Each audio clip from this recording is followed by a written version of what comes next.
அம்மா, எனக்கு ஒரு டவுட்டு. ரொம்ப நாளாக உங்ககிட்ட கேட்கணும்னு நினச்சிட்டே இருந்தேன்ப்பா. கடவுள்னா யாருமா? பாத்தியா என்ற பிள்ளைக்கு எவ்வளவு நாலேஜுன்னு கடவுளை பற்றியெல்லாம் பேச ஆரம்பிச்சிருச்சு. ஆடி போய் ஆவணி வந்துருச்சல்ல, அதனால தான் கண்ணு.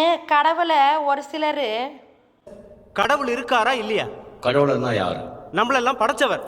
என்ன படைச்சவர்? டாக்டர் வசீகர். கடவுள் இருக்கார். இன்னி ஒரு சிலர் இருக்கிறாங்க கண்ணு. அவங்கெல்லாம் வாழ்கிற சக மனுஷங்க கட்டுத்தான் கடவுள் இருக்கிறாருங்கிறாங்க. முன்ன பின்ன தெரியாத ஒரு பையனுக்காக கண்ணீர் விடுற அந்த மனசு இருக்க, அதான் கடவுள். இன்னும் சிலர் இருக்கிறாங்கன்னு அவங்க கடவுளை சக்தி ஸ்வரூபமாக இருக்குங்கிறாங்கோ.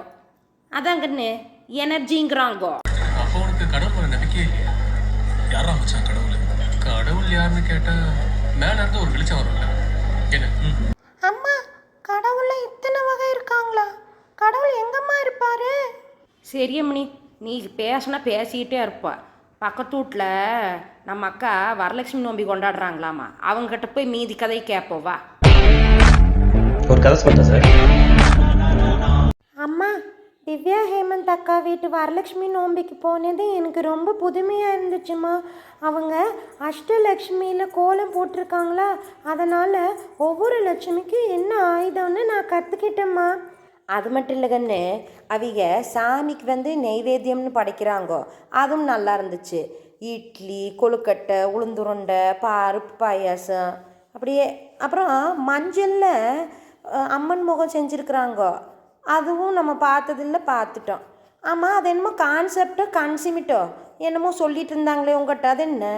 அசுரர்களும் தேவர்களும் ஒரு புறமாக இருந்து வாசுகிங்கிற பாம்பை கடைச்சி மேருமலையில் இருந்து வந்தது தான் இந்த லக்ஷ்மி அப்படிங்கிறது தான் அவங்களோட கான்செப்டுமா.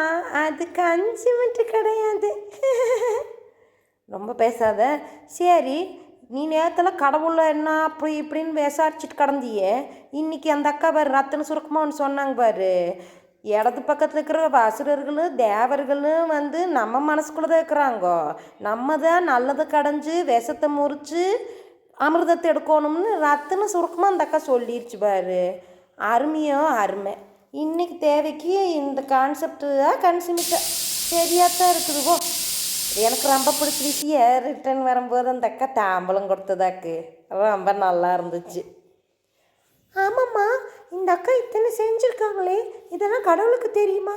நீ கேட்குற கேள்விக்கு கடவுளே தான் இறங்கி பதில் சொல்லணும்.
இவ்வளவு ஸ்ரத்தையாக கடின உழைப்பு போட்ட என் பக்தையின் வீட்டுக்கு நான் வராமல் போவேன்னா என்ன?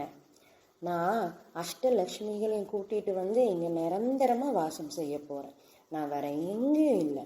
உண்மையான உழைப்பில் இருக்கேன், நேர்மையான மனிதர்களோட இருக்கேன், நல்ல சிந்தனையில் இருக்கேன், விவசாய நிலத்தில் இருக்கேன்.